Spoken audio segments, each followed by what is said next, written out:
to the website application, you can easily open your site as a consumer would view it in a new tab by clicking on the right-hand side under Quick Actions, View My Website.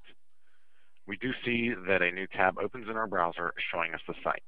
So that way we can jump over here to the dashboard, make our edits, and then come back over to the website as the consumer would view it and hit the refresh button and see those changes applied. So that's kind of a good little first step there. If you are brand new out of the box, one of the first steps you want to take in designing your site is to pick a design theme. That is going to influence other decisions you make along the way. When you click on design themes, it takes you to an area of the site, or excuse me, an area of the dashboard that will show you all the design themes we have available. We do have 3 Fusion themes at the top. These are our newest design themes. We will discuss those more here in just a moment. If we scroll down, we see the classic design themes. These are the themes that we had whenever we launched Homes Connect. And if we scroll down to the bottom, we will notice that there are some branded themes available.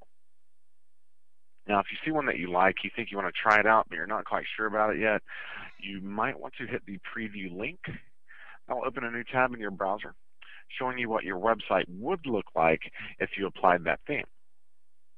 But it has not actually gone active yet. To activate a theme, you would click the Activate link.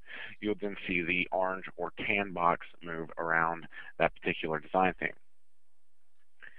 The Fusion themes we have at the top, what are they? Well, they are responsive themes. What does that mean? Well, it means that they are smart enough to know what device they're being viewed upon, and they're going to optimize themselves accordingly with user experience in mind.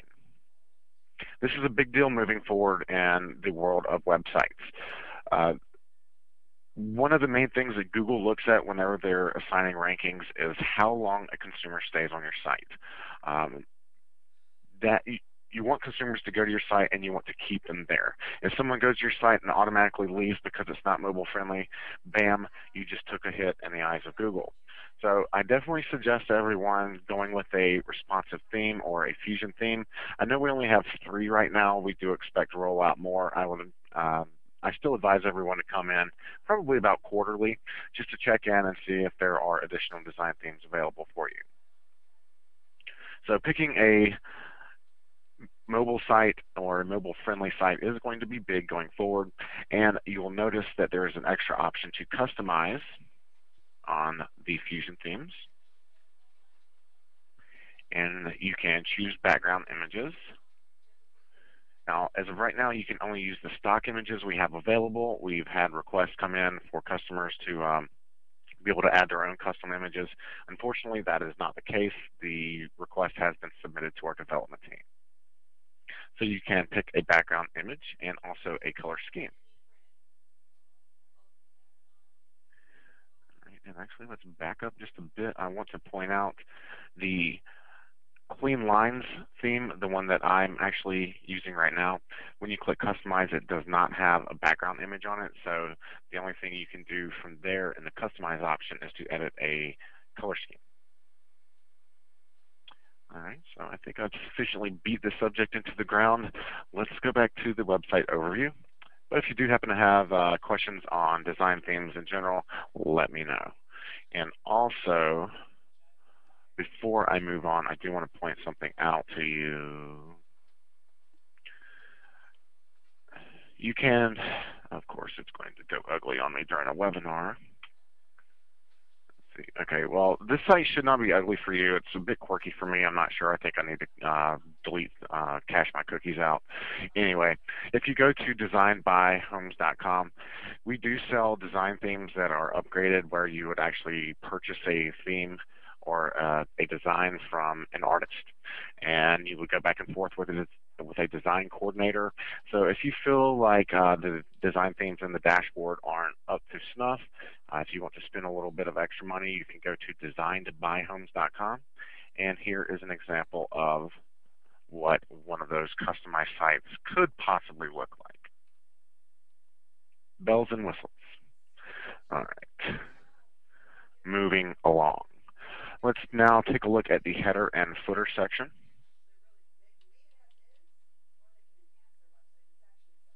Here we see two fields. The first field is going to edit the header, and the bottom field is going to edit the footer. Now, your site may or may not have a header dependent on the design theme that you choose. Mine happens to have one, obviously. And the footer that we're going to be editing is going to be located on the right-hand side here in the typical footer area of my site. What we see on the left-hand side, this agent card, this is information feeding from your profile. So if you want to edit the display for this agent card, you would edit your profile. To edit the footer, you would edit what you have in this field in the dashboard. These are WYSIWYG Editor's fancy name for something pretty straightforward. It stands for what you see is what you get. And basically what it's going to do, you can use this like a Microsoft Word document, and it's going to translate what you type in here into HTML code. So it saves you from having to be a code guru. So if you're like me, you're probably going to want to leave it in design mode, where you would just type in the document itself. If you are well versed in code, you can switch it over to HTML mode and edit the HTML itself. Most of us are going to leave it in design mode. We will talk more about the editor itself whenever we discuss how to edit content. So if you do have any questions on the header and footer sections, let me know. I am going to continue. Let's now take a look at the menu builder. And to show you what this is referring to, let's get our Homes Connect site back in front of us. And most Homes Connect sites are going to have a horizontal menu bar displayed across the top. Items found on the bar itself are what we call top-level menu items. Items contained in a drop-down are referred to as sub-level menu items. They're basically just links or buttons that can be set to go to either an internal page within your site or an external website. And that's exactly what the menu builder is going to be editing. But there's a difference. You'll notice in the dashboard, we are looking at a vertical display. On the website itself, it is horizontal. So that translates to whatever you have at the top in the dashboard would actually be on the left of your website. The bottom would be on the right. The darker items that we see here are the top-level menu items, and the lighter shade items are the sub-level menu items. You'll notice there is no save button on the screen. Everything is going to save automatically. You can drag and drop your top-level menu items. Once you do so, the screen will refresh and it will automatically save that change that you've made. You can do the same option with the sub-level menu items as well. Now you'll notice once you start making edits to the menu builder, you have additional links that appear at the top. So that way, if you want to go back to square one, you can always hit Restore Default Menu, and that's going to take it back exactly the way it was when you purchased this website. Adding a top-level menu item and a sub-level menu item is basically the same thing, the same process, I should say. Once you've done one, you've done a million. So if you want to add a top-level item, you would click the link at the top. To add a sub-level item, you would first find the top-level item to add that page under and click Add Sub-Level Item. Again, same process for sub-level items and top-level items as far as the creation process. So we can take a look at how to create a new top-level item as our example. Item caption. That's going to determine the name of the button to be displayed. I will call this one Test. And the item position is going to determine where it displays on the menu bar. Again, the verbiage in the dashboard is top to bottom. But on the website itself, it's going to be left to right. So if we want this button all the way to the left, I'm going to select top. If we're creating a link to an internal page, you can click on the drop-down arrow and select the page you want to create this link to. Now, if you have created any custom pages, they will be added to this list as well. We will discuss how to create custom pages here in a few minutes. I'm going to select the Afford page. We will notice that the page URL has now changed. This field is the actual destination for that button. And since we're creating an internal link, that's all we have to do. Name it, tell it where to go, and choose the page to link to. After that, you can just hit Save. Really not much to it there. So now we will see the refresh, and this new top-level item has been added to our menu bar. We can now return to our website to hit the refresh button to see that change applied. Excellent. And let's go ahead and test out our test button. Excellent. It's working right. Okay, so we just created a link to an internal page, which is very easy from what you saw. It's like a three-step process. Creating a link, though, to an external website is slightly different, and if it's done improperly, it is going to hurt your search engine optimization. So we need to discuss that. The first step would be to go to the site that you want to link to. I will use homes.com as our example. I'm going to copy the URL from the browser. Now let's go back to our menu builder. I'm actually going to delete this test and create a brand new one. Add new top level item. And we'll call this one test 2. And let's say that we want this button all the way on the left again. I'm going to select top under item position. And since we're creating a link to an external page, we are going to ignore this field that says link to page. We're just going to copy what is in the page URL and paste in the destination. The folder URL, the explanation of what that does gets a bit technical. I am going to say that for the search engine optimization webinars. But the target, this is what's very important here. Whenever you create a link to an external page, you want to set the target to open in a new page or a new tab within your browser. The default, if you leave the target field alone, the default is to open in the same page.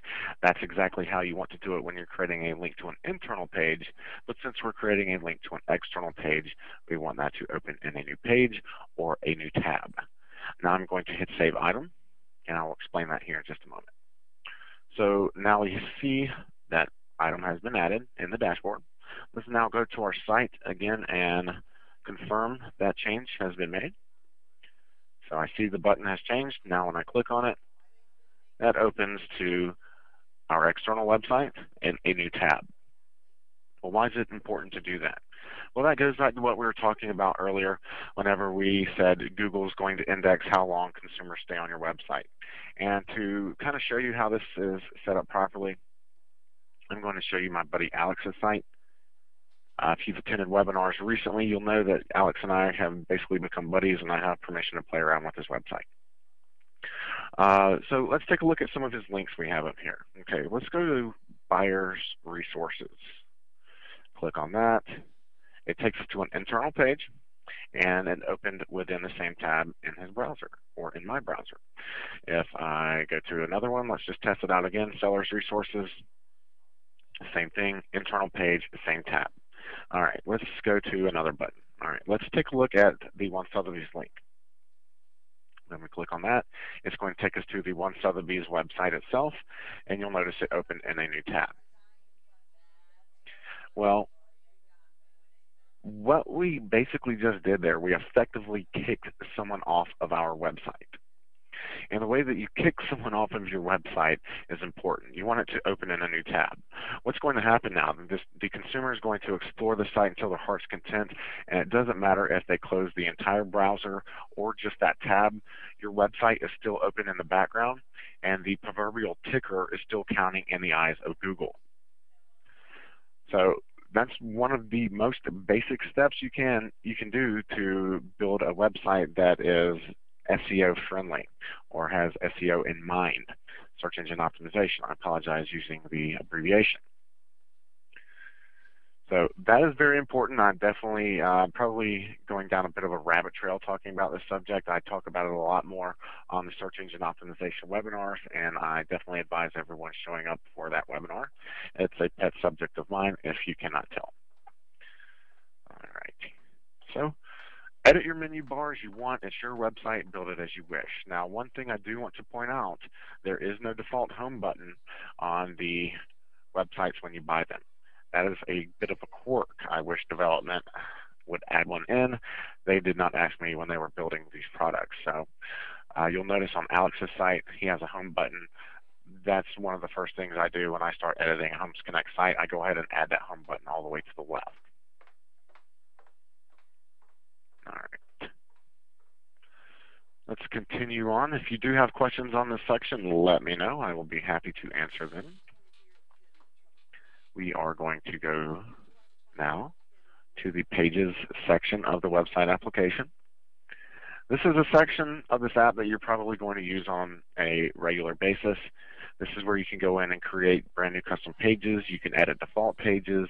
A lot of nice little tools you can use here. So we're going to notice on the left-hand side we have a list of every single page within your website. And if we scroll to the bottom, we will notice there is a second page of pages. For the sake of brevity, I will stick to the first page. You'll notice these have been listed in alphabetical order with the exception of the home page. The home page is the most important. It makes sense to list it first. If you would like to see the content of any of these pages, you can click on that page name. That will open a new tab within your browser showing you that page and what the content would look like. And if we scroll down, we're going to be viewing default content as this is a default page. We'll discuss how to edit default pages here in just a moment. Next column we see page type. That's going to let you know if it's a standard page or a template page. We will discuss the differences there when we take a look at how to add a brand new custom page. The next column we see added to main menu. That's what we were referring to. So if a page has been added to your menu bar, or what's referred to as a main menu in the dashboard, then the blue add link will be missing. It will be grayed out and read added. You can add a page directly from here if you'd like. Find the page on the left, click the blue add link. You'll notice a small window appear. And from here you can choose which top level item to add that page under. But that's all you can do. There's not as many options to edit here as there are in the menu builder, which means the menu builder should be the default area that you use to edit your menu bar because the options for editing are more numerous. But I do still find this column useful because I can very quickly come to the section of the dashboard and see which of my pages have been added to my menu bar because, again, the blue add link will be missing.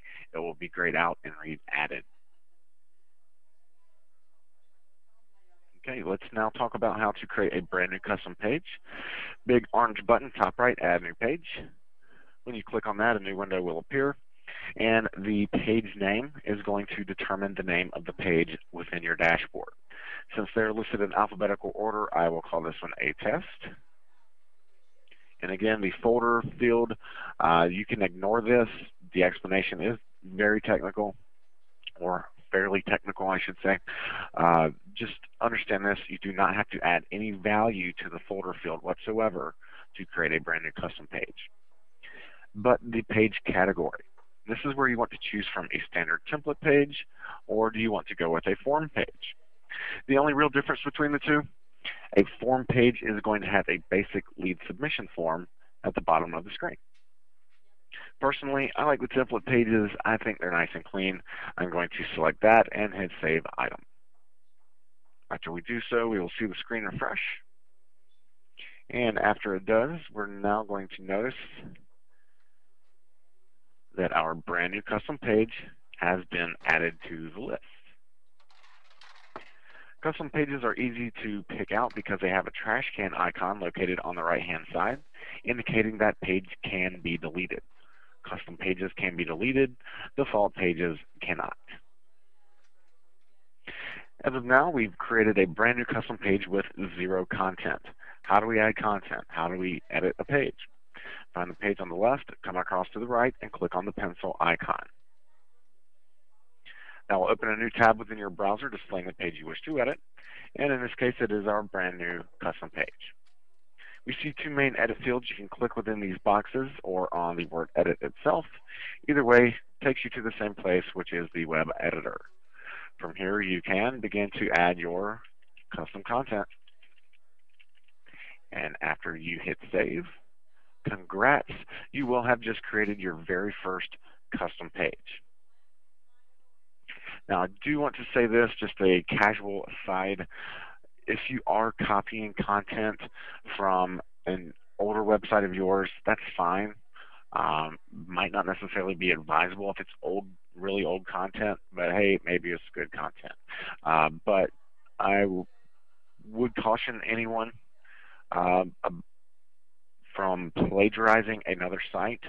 I'm sure no one here would do that, but I do need to mention it because if you get nailed for plagiarism, your website is going to take a hit in the eyes of Google. And from there, good luck recovering. It's basically a death nail. You would have to start all over again with a new domain, new hosting. So stay away from plagiarism. Just thought I'd throw that out there. All right, so we said we would discuss how to edit default content, and most of you, before you ever point your domain, you're going to want to edit the default content on your home page. So we will use that as our example. Same general process we just used. Find the page on the left, come across to the right, and click on the pencil icon. Again, that opens a new tab within your browser displaying the page you wish to edit. In this case, it is our home page. As we view this screen and begin to scroll down, we are going to notice edit boxes around certain pieces of content. That's letting us know that that content can be edited. And again, to open the editor, you can click on the word edit itself or anywhere within the edit box, save for the hyperlinks. Again, that will take you to the web editor. And this time when the editor opens, we are actually going to see the default content on that default page. From here, you can tweak the verbiage being used, you can delete sentences, you can get rid of entire paragraphs, you can wipe the default content clean and start from scratch. It's your website. Build it as you wish. Oops. Wrong button there. Here we go. Before we talk about how to create hyperlinks and how to insert images, let's talk about these guys. You get a lot of questions on these. There are various places in your dashboard where you're going to see information contained within @ symbols. Those are what we refer to as tags. And they're indicating that we're pulling information from your profile to be displayed in that area. There are two ways to edit when you see a tag is involved. You could edit your profile information, save that info. That would then feed through to these display areas. Or you can highlight over the tag itself and type in your custom content. Which way should you go on that? Whatever makes sense to you. Personally, I would use the second technique. That way I can see the exact the exact content to be displayed. But hey, that's just me. Do what makes sense to you. Alrighty. Let's now take a look at how to create a hyperlink. The first step is to select what you want to hyperlink, and you do that by highlighting it within the editor. I always pick on the word process since this is a process itself. Highlight that word. You can highlight multiple words. You can even highlight images and hyperlink images. It's all up to you. Have the word highlighted. I'm going to go to the top, and there's a small button. When you hover over it, it says create link. It looks like a small globe with a few chain links in front of it. When you click on it, a new window will appear. And what do we see? Wow, that's just about the same options that we were seeing in the menu builder, so this should be familiar to us. If we want to create a link to an internal page, click on drop down. And if we come down, we'll see, hey, we can create a link to our brand new custom page. Again, the target, if you leave the target alone, it's going to open in the same tab, which is perfect for an internal page. All I have to do is hit OK. That's it. Now we've created our hyperlink, if I can speak today. All right, so if you want to remove a hyperlink, whether it's a default hyperlink or one that you've already created, highlight over the link. Right next to the Create Link button, there is a Remove Link button, and that's all there is to it. Now again, if you do want to create a link to an external page, you do need to keep the target in mind.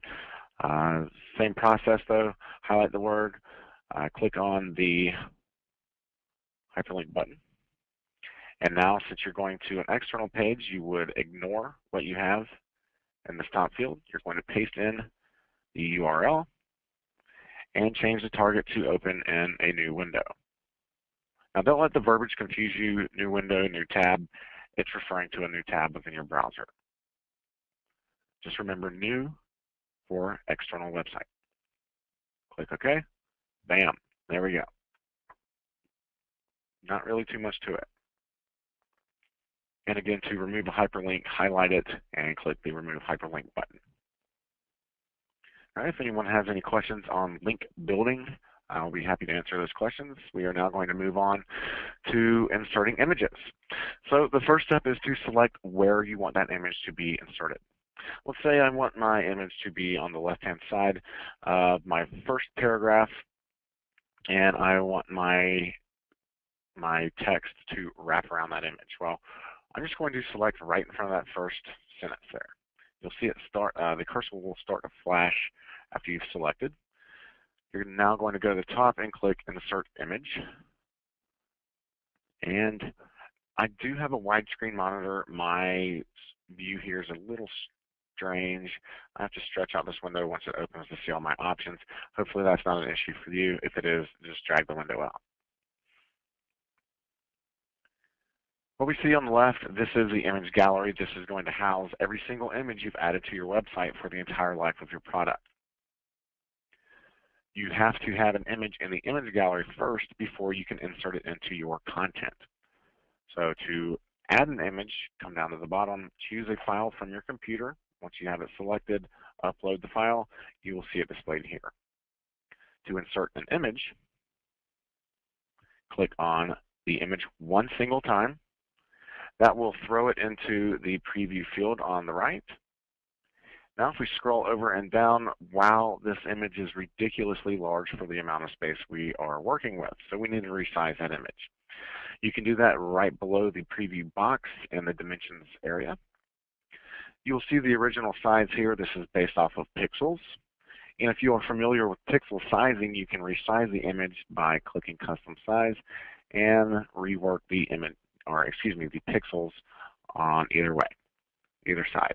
Now, if you go with pixel resizing, I would suggest leaving this box checked or making sure it is checked, lock image ratio. That way what you do to one side, it keeps the same ratio as the original image. That way you don't end up with a strange, very strange squished image. Nobody wants an ugly image on their website.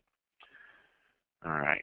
Personally, I'm always going to resize by percentages unless I'm forced to use pixels. Percentages work better for me in my brain. It's what I suggest to newcomers to image resizing. It seems to be a little bit easier. So I'm going to say this image needs to be 20% of the original. That's it. All right, we need to take a look at the properties before we insert the image, and we said that we wanted this image to be on the left. We actually selected that before we click the Insert Image button. I'm going to change the alignment to be on the left. The border field, here you can add a black border around your image if you would like. The value you add in here is going to be the width of that black border in pixels. I don't like borders. I always leave that at 0. But I do suggest adding margin around your image to give it a little bit of breathing room. It kind of looks silly when content is slammed right up next to an image. How much margin should you give it? Well, that is a matter of user discretion. I tend to go with 5 pixels of margin all the way around it. I've seen some people use 10 pixels. I've seen some people use 15. It's all according to what you like. I'm actually probably leaning more into getting a little more breathing room around. 5 is what I use. 10 and 15, they all look good to me. So play around with it. The alt tag or the alt field is important for search engines. Sometimes you'll notice whenever you upload an image, it might have a funny name, maybe something that looks like something like that. Well, that makes absolutely no sense to a human brain, and it makes no sense to a search engine. A lot of search engine optimization is about eliminating confusion from the search engine itself. So this will make sense to whatever device you took the image with, your phone or a camera, but that doesn't say anything to anybody. The reason this is important, search engines, as of now, they do not index images, but they can index image properties, mainly the size and the name of the image. So you want to properly name the image. That can help. It is definitely lower on the totem pole as far as search engine optimization is concerned, but it is still a factor. So we want to name this image. We're going to highlight everything in front of the file extension. In this case, it is a .jpeg. So I'm going to name this one just something appropriate. And notice I put a hyphen in between each word. That is also good for SEO or search engine optimization. I don't really have time to dive into that right now, but just trust me on it. If you're going with multiple words, you probably want to go ahead and add a hyphen in between each of them. The title. To show you what the title does, let's just add something in here.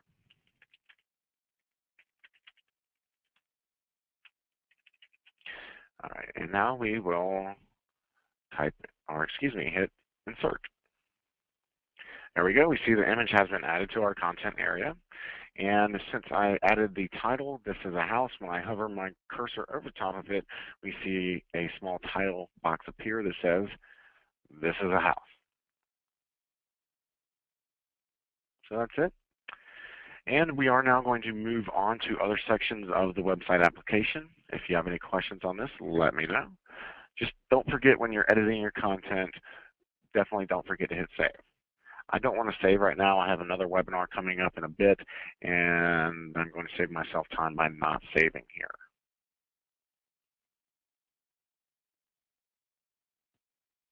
Okay, let's go back to the website overview.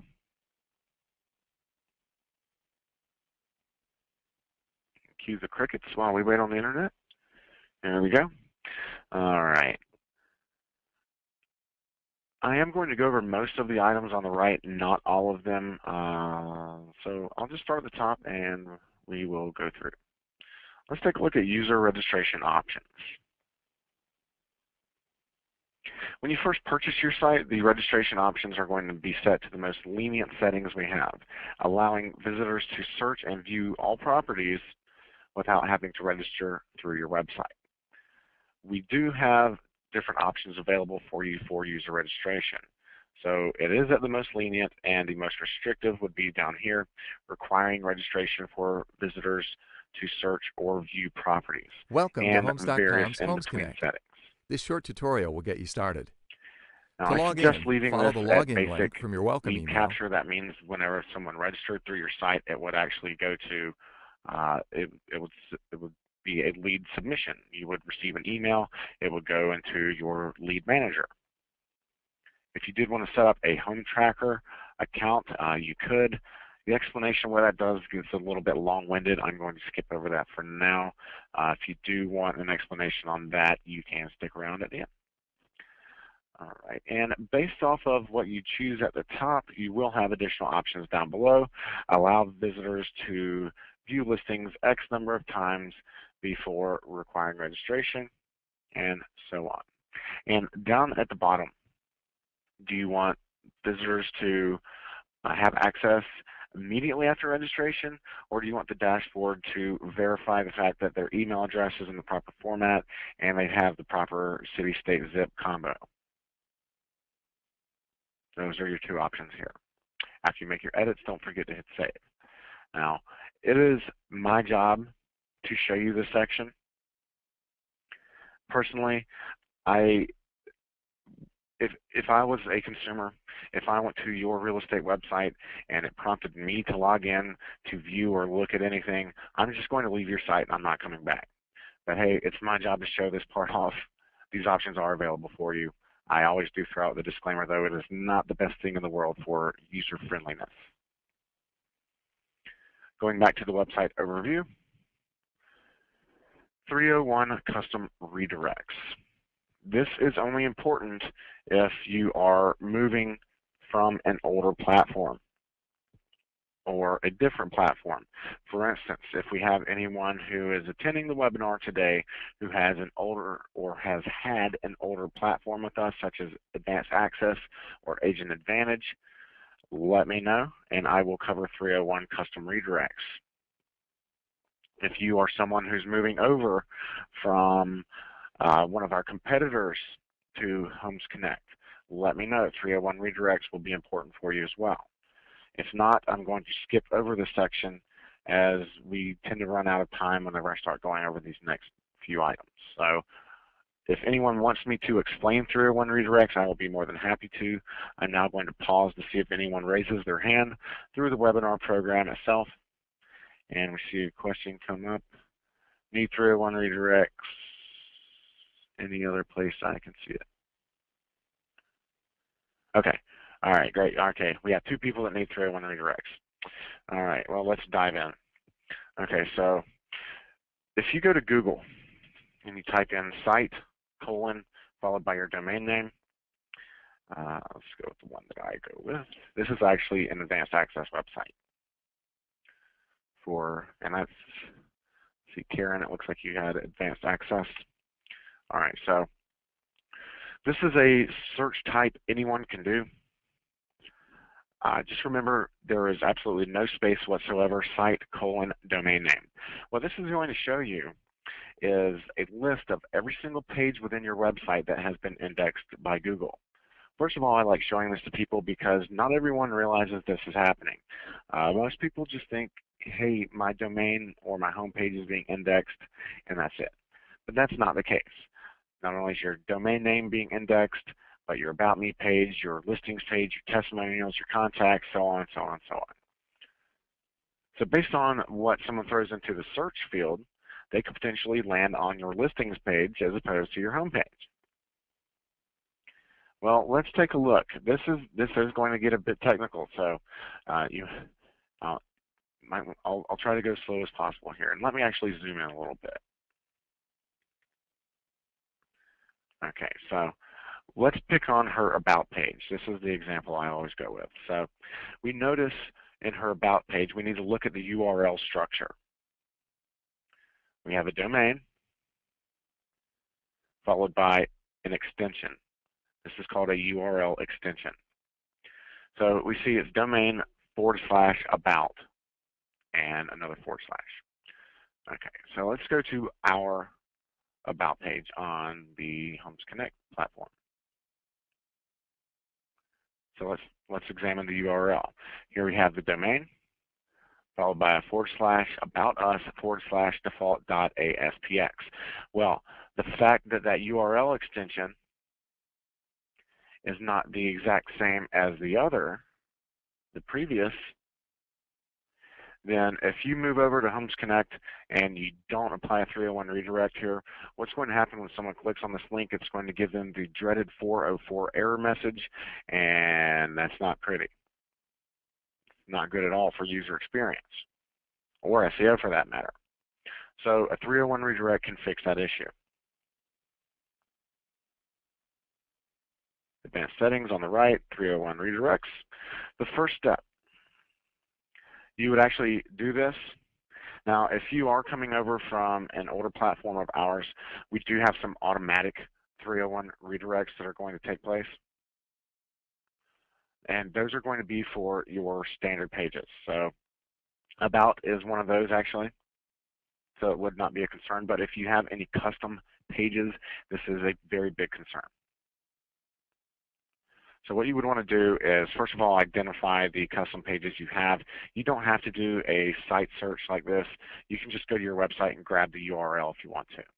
So for this example, I'm going to continue picking on their About page. I'm going to highlight the URL from the original page, copy it, go into my 301 redirects and paste that in. Now, we will notice it's pasted in, but it does not have the proper protocols at the beginning, which is http:// www. You have to have those in there. Now, if you want, you could go to the actual destination of the new page and copy that URL as well and paste that into here. Okay, so now I'm not going to actually hit add redirect. If I did, it would actually mess up this lady's website. She is an active customer. I don't want to do that. So whenever you click add redirect, you will see it added in here down at the bottom.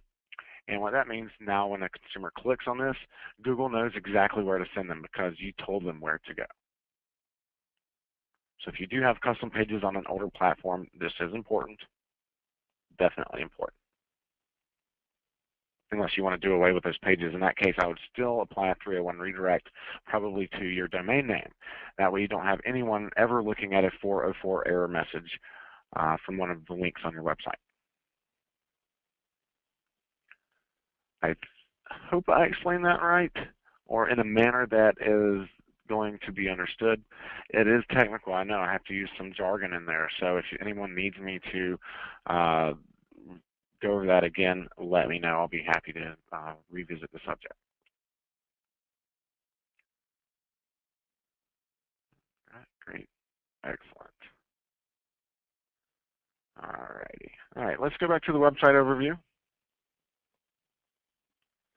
And now let's take a look at the domain management section. A little fuzzy, email me later. Okay, Karen, do you,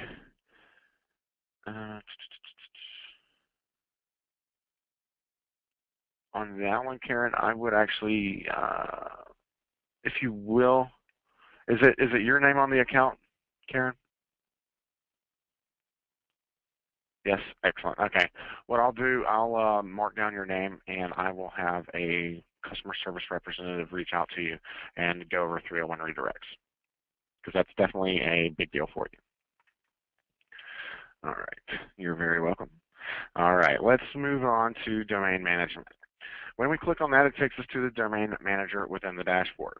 If you're someone who recently attended an initial product review, this will probably be a refresher for you, as it's the same exact message I deliver on that webinar. At the top of the screen, you'll notice that you can purchase domains from us. Your first domain will be free for the first year. Additional domains will cost $19.95 per year. If you are brand new, if you don't know where to start, we have a list of suggested domains for you here. You can place a check mark next to one that you like and hit register. If you're not quite sure about these suggested domains, if you would like to go domain shopping, you can do that by using this middle field. You will type in the desired domain, hit search, and if it's available, you can purchase that domain directly from us. Pointing a domain to a Homes Connect website is a two-step process, and it can be achieved by using the information at the bottom of the screen. The first step is to link or sync the domain within the dashboard. You do that by typing it into this bottom field. I will say mine is test.com. I'm now going to hit submit, followed by I agree, followed by OK. And that should take us back to the domain manager. And once we get there, we notice that this domain has now been linked or synced within the dashboard.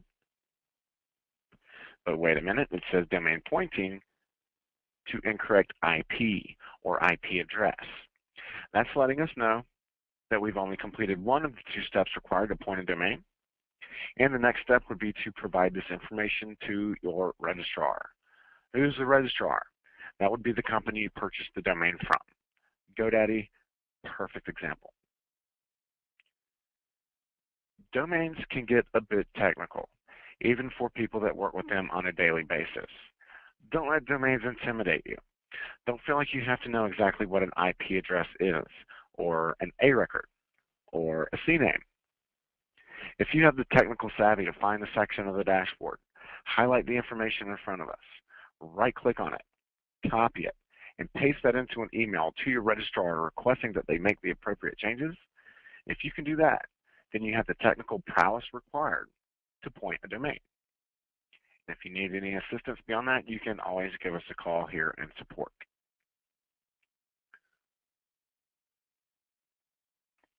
Going back to the website overview.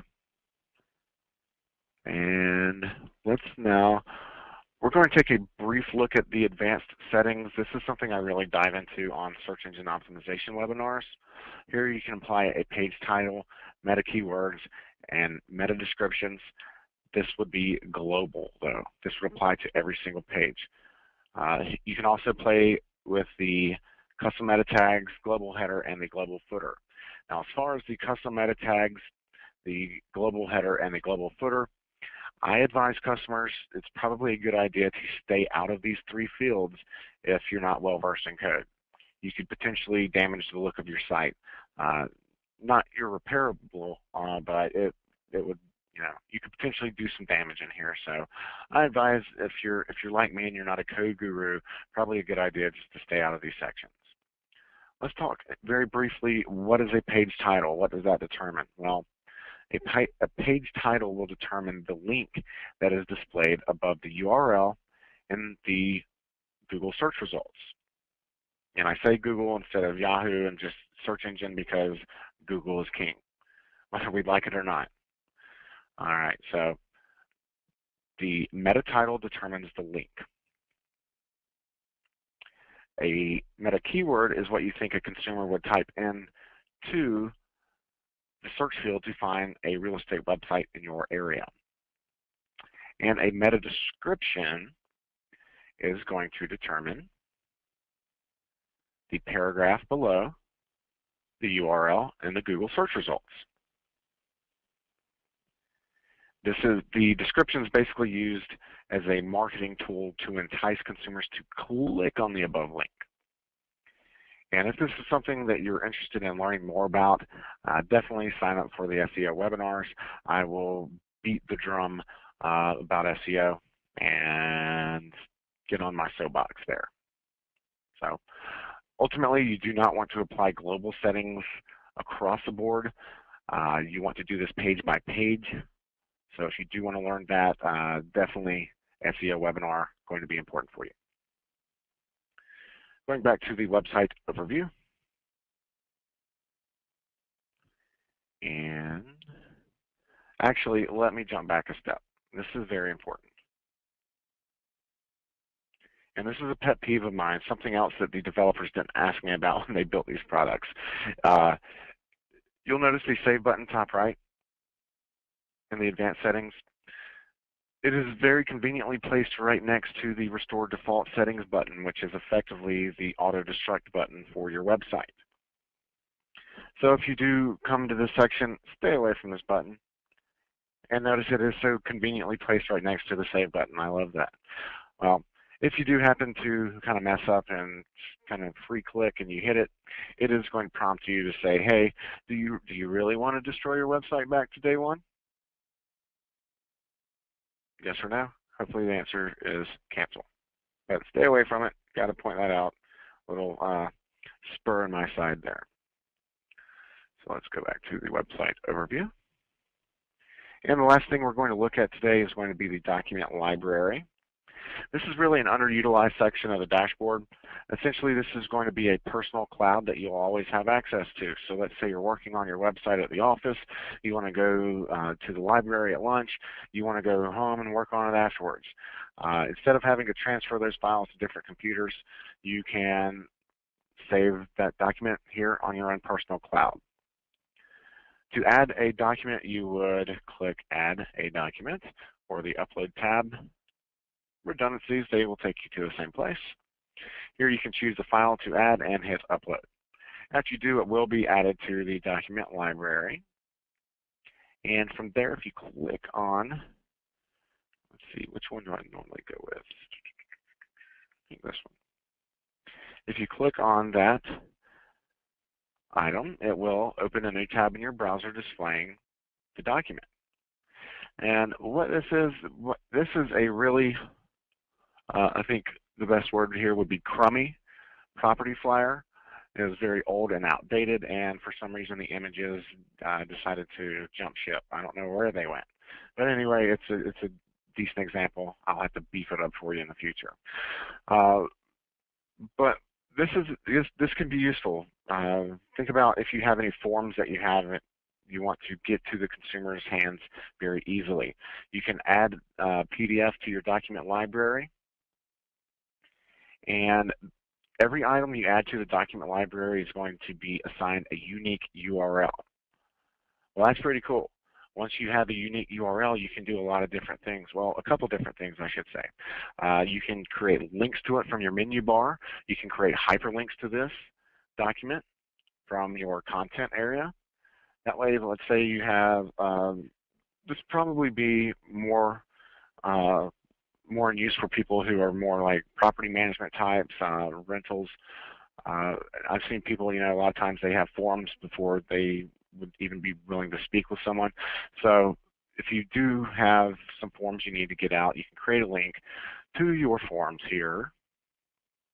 And because it's a PDF, it's pretty neat. Now somebody can scroll down to the bottom, move their cursor down here, they can save it to their own computer, they can print it out, they can fax it back to you, they can email it to you, whatever works best for you and them. Now let's say this property flyer was very spectacular. Let's say it had a lot of bells and whistles on it. That can be a good way to create a single property website. That concept is something that's kind of not in vogue as much as it used to be, but it can still be a good marketing ploy. So let's say, again, beautiful property flyer, all the bells and whistles.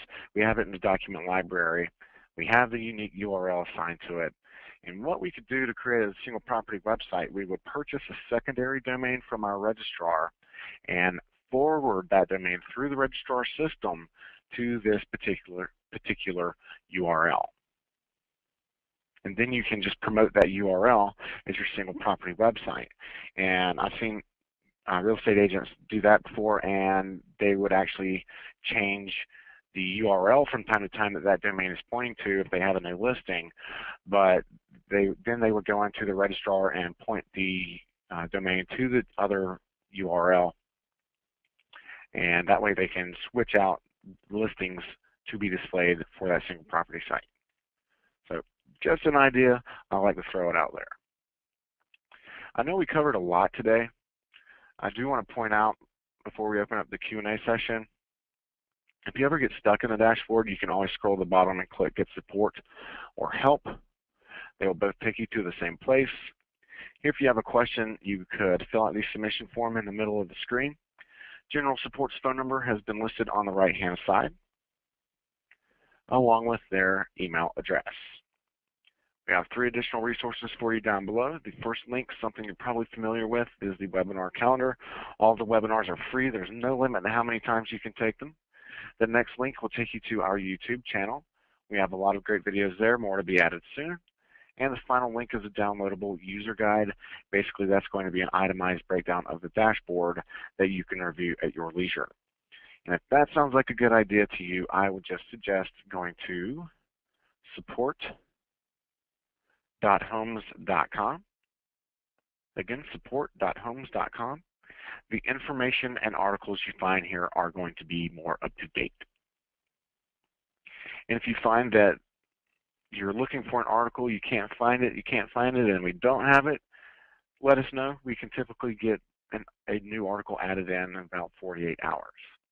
And I actually happen to live, or not live, but work a stone's throw away from the lady who built this site, so I can let her know promptly as well. All right, ladies and gents, it's now time for the Q&A session.